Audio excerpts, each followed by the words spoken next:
이제 우리가 송구영신 예배로 모였습니다. 뜻이 무엇이냐면 옛것은 돌려보내고 새것은 맞이한다는 그런 뜻이지요. 우리가 옛것을 보내고 새것을 받아들이기 위해서 오늘 이 시간 함께 모였습니다. 여기에는 크게 세 가지가 필요해요. 첫째는 감사합니다. 우리가 어찌 감사 없이 하늘을 돌려보낼 수 있겠습니까? 하나님 은혜에 감사, 가족의 은혜에 감사, 또 이웃의 은혜에 감사하는 그런 시간이 되었으면 참 좋겠다. 감사의 제목들 하면 곰곰이 생각하시면서 연신 주여 감사합니다. 주여 감사합니다. 나 같은 죄인에게 베푸신 은혜가 감사합니다. 둘째는 회개가 필요합니다. 어찌 우리가 한 해 살면서 잘한 것만 있겠습니까? 하나님 앞에서나 사람 앞에서나 말이나 행실에는 허물과 실수가 참 많았습니다. 실수할 수 있는 것이 인간이지만 그래도 우리의 실수가 너무 많아요. 허물과 먼지 투성인 우리 인생 아닙니까? 허물을 알고 고치고 싶지만은요, 어떻게 할 수가 없었고 애쓴다고 한들 고칠 힘도 능력도 부족했습니다. 그래서 우리가 하나님 앞에 참 죄송하고 혼수하고 부끄럽고 애통할 뿐인 것입니다. 이 같은 통회하고 자복하는 마음이 우리 가운데 있기를 주님의 이름으로 축원합니다. 우리 주님은 상하고 통회하고 자복하는 심령을 처음으로 기뻐 받으신다고 하셨습니다. 세 번째 우리의 마음은 간구와 의태의 마음입니다. 어찌 다가오는 새해를 내 힘만으로 잘 살 수가 있겠습니까? 아직 한 번도 가보지 않은 미지의 세계 아닙니까? 우리가 먼 길 외국만 가려고 해도요, 사전조사를 인터넷을 통해서 다 합니다. 우리가 해외 관광을 가려고 해도요, 그 현지의 기후가 어떻게 되는지, 옷은 무엇을 입어야 되는지, 문화와 풍습이 어떠한지, 하지 말아야 할 행동이 무엇인지, 해야 될 것이 무엇인지, 풍습과 언어와 중요한 정보를 다 수집하게 되지 않습니까? 그러나 우리가 가게 되어지는 새해는요, 무슨 일이 있을지 아무도 알 수가 없습니다. 가본 사람이 없기 때문에 그렇습니다. 그러니 정보가 없지. 오직 우리 하나님만이 모든 것을 아실 분이신 것입니다. 그러니 더욱 하나님의 큰 은혜가 우리에게 필요한 것입니다. 주여 은혜를 주옵소서. 우리가 에스라에서에 보게 되지만 이제 바벨론 포로 생활을 마치고 예루살렘으로 귀환하는 유대인들이 아하와 강가에 모여서 하나님 앞에서 금식하며 기도하는 모습을 볼 수가 있습니다. 에스라 8장 21절입니다. 그때 내가 아하와 강가에서 금식을 선포하고 우리 하나님 앞에서 스스로 겸비하여 우리와 우리 어린아이와 모든 소유를 위하여 평탄한 길을 그에게 강구하였으니, 무엇 때문에 그들이 모여서 아하와 강가에서 금식하며 기도하는 것입니까? 우리 옛날에는 이 새해가 시작될 때마다 교회마다 집회를 하고 금식 집회를 참 많이 했습니다. 대학생들도 새해 원단 기도회를 할 때 참 기도하며 금식 많이 했습니다. 그러므로 우리가 이 송구영신 예배 우리가 가져야 할 중요한 주제는요, 마땅히 감사할 것 감사하고 회개할 것 회개하고 간구할 것은 간구하는 그와 같은 은혜가 이 시간 우리 가운데 있기를 주님의 이름으로 축원합니다.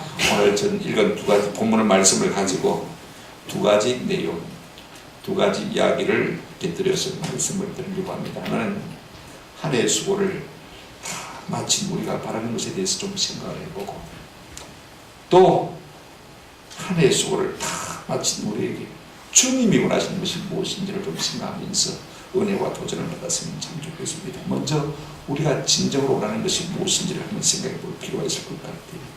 우리 나름대로 한 해를 산다고 살아왔습니다. 한다고 했고요, 달린다고 힘써 달려왔지 않습니까? 그래서 그런지 오늘 우리의 마음 구석 한편에는 한 해를 힘들게 살아 우리에게 누군가 좀 위로하고 우리의 등을 다독여 줬으면 좋겠다는 마음이 있는 것이 사실입니다. 수고했다고 우리의 몸과 마음을 다독여 주면서 위로해 주면 좀 힘이 나겠다는 생각을 가지고 있는 것이 사실입니다. 우리 주님 이거 다 하셔요. 그래서 주님이 마지막 날에 우리에게 하실 말씀, 이것들을 성경에 미리 맛배기로 우리에게 보여준 것이 있어요. 요한계시록 22장 12절에 보면 우리 주님이 애타는 마음으로 우리에게 이렇게 말씀하셨습니다. 보라, 내가 속히 오리니 내가 줄 상에 있어, 내게 있어 각 사람에게 그가 행한 대로 갚아주리라. 이 말씀 속에는요, 우리 주님이 빨리 와서 우리의 모든 수고를 좀 위로해주고 갚아주고 상주고 싶어하는 간절한 모습을 우리가 볼 수가 있는 것입니다. 이것이 우리가 가진 주님의 마음인 것입니다. 마태복음에는 자라액보다 착하고 충성된 종, 그의 신실한 종을 향해서 어깨를 다독여 주시는 주님의 모습을 우리가 볼 수가 있고, 또 요한계시록에는 크고 부드러운 손으로 우리의 눈물을 닦아주시는 모습이 나오는 것을 볼 수가 있습니다. 이것은 어디까지나 맛배기입니다. 그날에 우리 주님께서 진짜 위로해 주시고 상 주실 때는요, 우리가 아마 엄청난 감격 속에 빠질 것입니다. 요셉이 애굽의 총리가 되어서 부귀영화를 누리지 않습니다. 그래도 여전히 마음이 외롭습니다. 그런데 형들이 양식을 사러 온 거예요.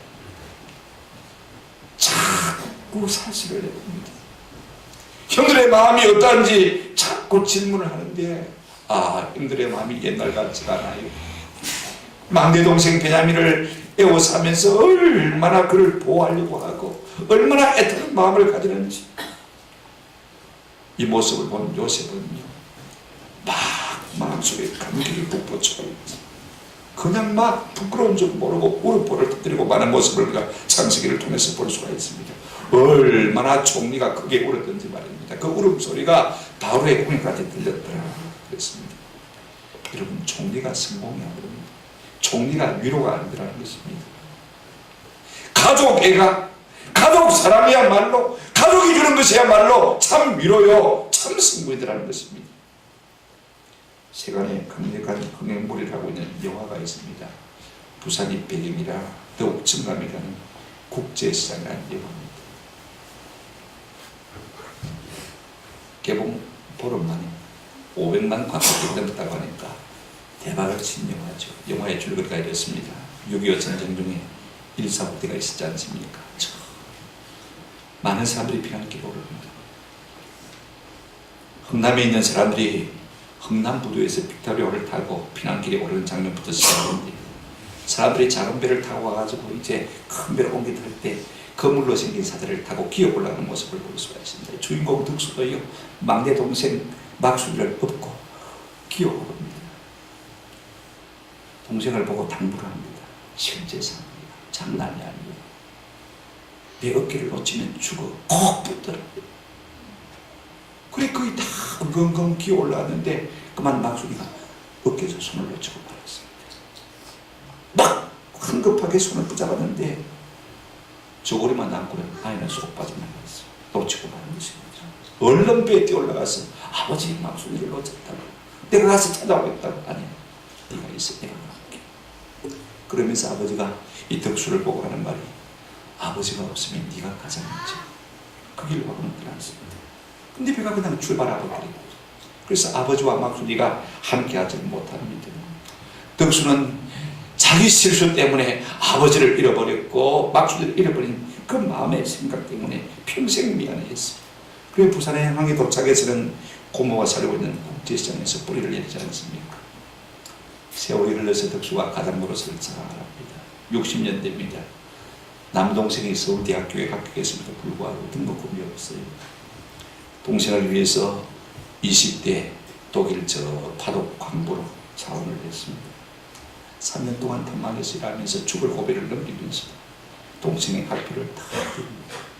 30대가 되어서 여동생이 결혼을 해야 되는데 결혼 비용이 없으니까 할 수 없이 자기가 가장입니다. 베트남전에 참전을 하게 되는 것을 볼 수가 있습니다. 물론 군대로 간 게 아닙니다. 기업에 막노동으로 간 것이죠. 그 기층거리에서 베트남의 공격을 받고 구사의 일생으로 살아납니다. 베트남 아이를 구해주려고 하다가 자기가 총격을 받아서 다리가 이제 부서지고 관통상을 입어서 평생의 절름발이가 되어주는 것입니다. 80년대 40대가 되었습니다. 이산가족 찾기 운동이 한참 전개했는데 아버지와 막순이를 찾아 나섰습니다. 부산에 아버지 같은 사람이 있다서 가보니까 아버지가 아닙니다. 한 가지 반가운 소식이 들려왔습니다. 미국의 막순이 비슷한 여자아이가 살고 있다는 것. 그래, 통역을 시켜서 통화를 해보니까 말입니다. 이런저런 질문하니까 막순이가 맞는 것 같아요. 어떻게 미국까지 가게 됐냐고 물었더니 흥남부두에서 미군이 죽어서 부산에 데려왔다가 미국으로 입양시켰다는 겁니다. 그래서 내 동생은 귀 뒤에 사마귀가 있다고 하니까 내가 그렇다. 그러면서 박순이가 하는 말이 있습니다. 웃기다는 말이 있다는 거예요. 박순아, 장난이 아니야. 오빠가 마지막 하는 말, 그 한마디를 기억하고 있는 것입니다. 그래 동생을 찾은 것입니다. 세월이 흘려서 2014년 설날입니다. 미국에서 박순이 가족까지 와서 말로 다 할 수 없는 기쁜 시간을 갖고 있습니다. 그 감격의 순간에 주인공 덕수는요, 혼자 가만히 방에 들어와서 아버지의 사진을 바라보면서 말합니다. 이게 아버지입니다. 아버지, 이만하면 나 잘 살았지. 막순이도 찾았어요. 그런데 아버지, 나 진짜 힘들었어.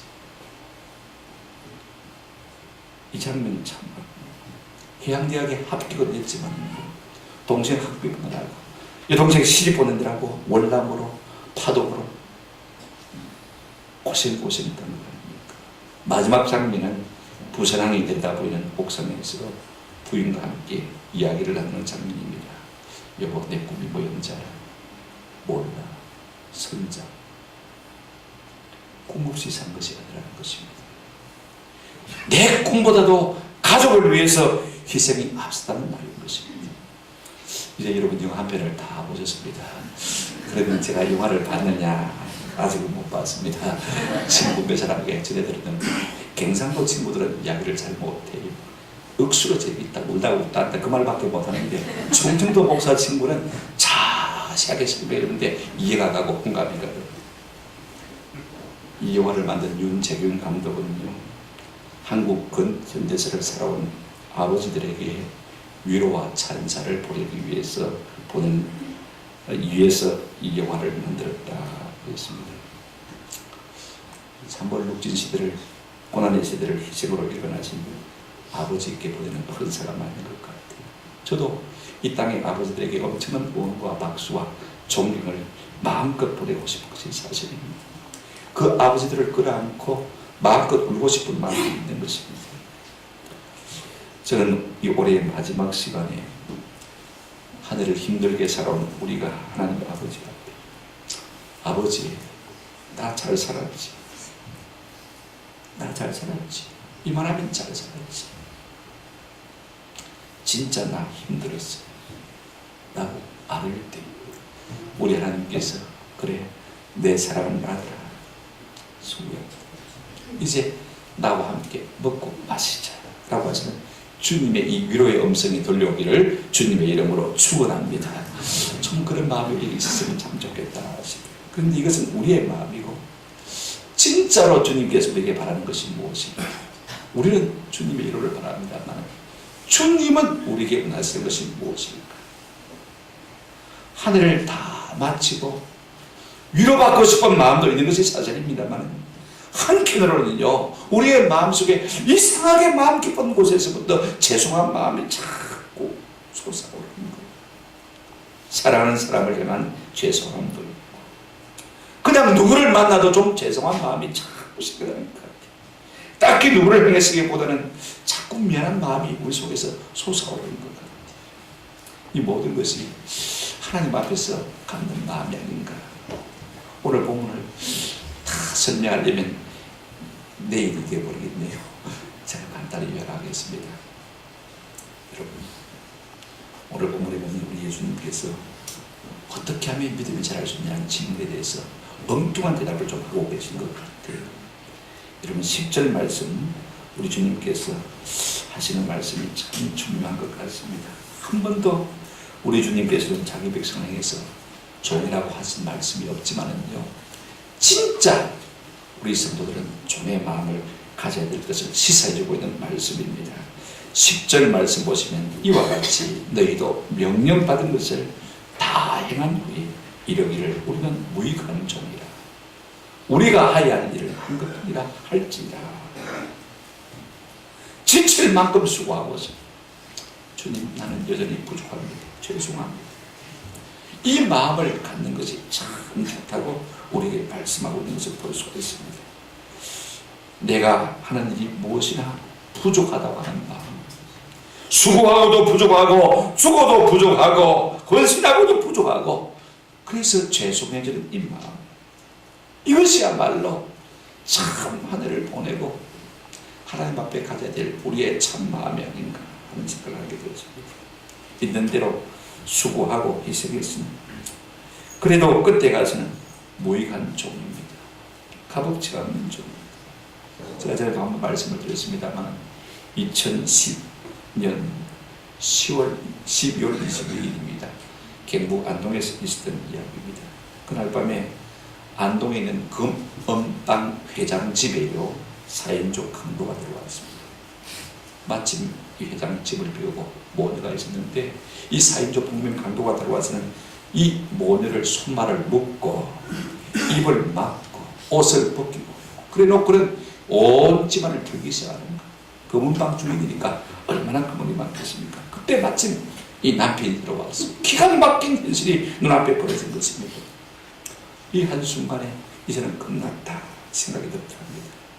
할 수 없이 강도를 보고 가진 현금 1,500만 원을 내려오면서 이것까지 다 가지고 가시고 제발 우리 모녀에게 손만 대지 말라고 싹싹 빌었다고 그래요.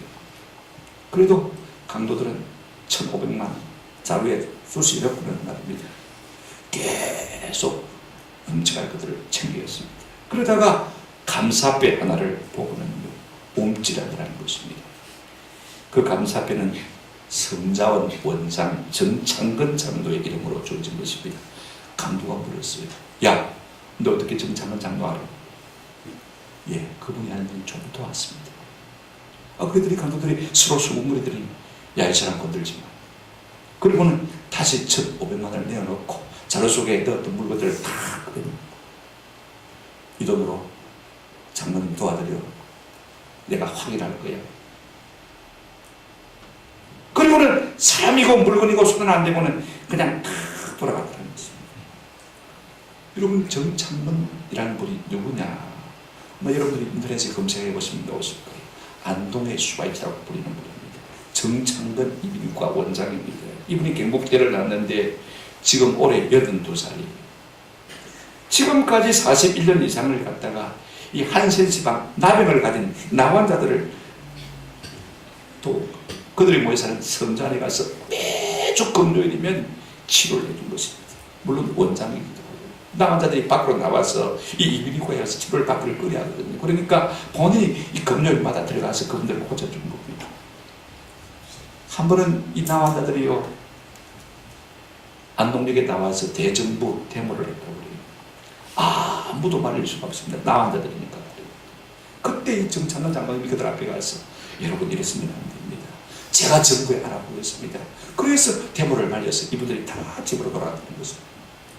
이분은 안동교회 장로님 40년 넘게 새벽기도를 매일 두 번 드립니다.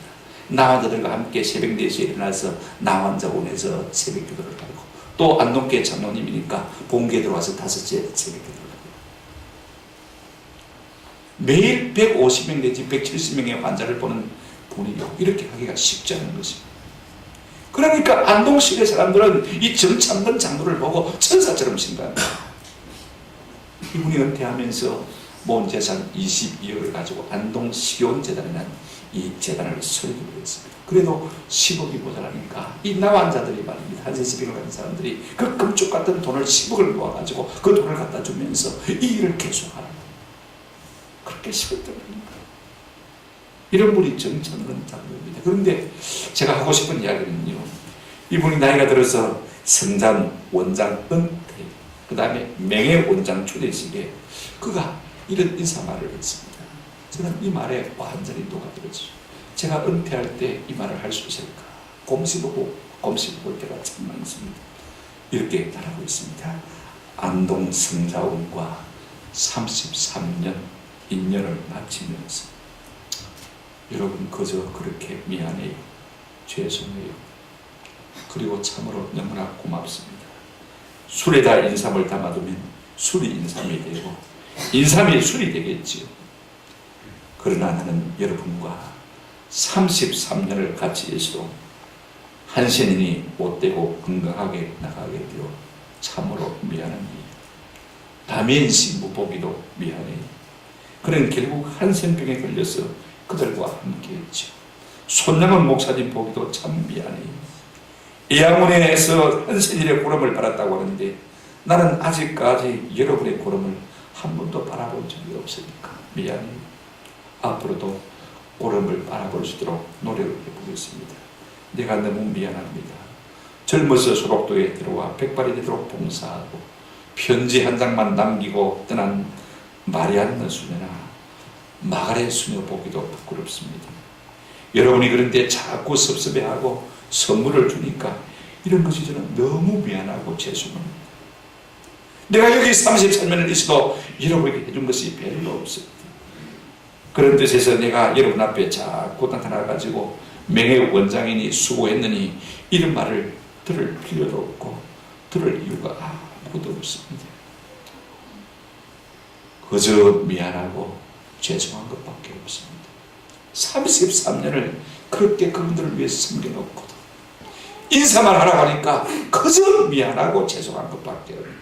부족할 뿐이에요. 여러분 얼마나 놀라운 것입니까? 여러분이 나를 이렇게 섭섭하게 대우합니까? 얼마든지 그렇게 할 수도 있지 않습니까만 그렇게 헌신하고도 철저하게 무익한 종으로 참 이 고백이야말로 참 모든 성도가 주님 앞에 섰을 때 할 고백이었는가 하는 것입니다. 우리가 오늘 이 밤에 이 연습을 좀 했으면 좋겠습니다. 하나님, 내가 한다고 했지만 참 무익합니다. 주님 참 죄송합니다. 참 부끄럽습니다. 이 같은 고백이 있기를 주님의 이름으로 축원합니다. 말씀을 맺습니다. 우리는 한 해 동안 힘써 달려왔습니다. 애쓰고 수고하는 분들에게 우리 주님의 위로가 넘치기를 주님의 이름으로 축원합니다.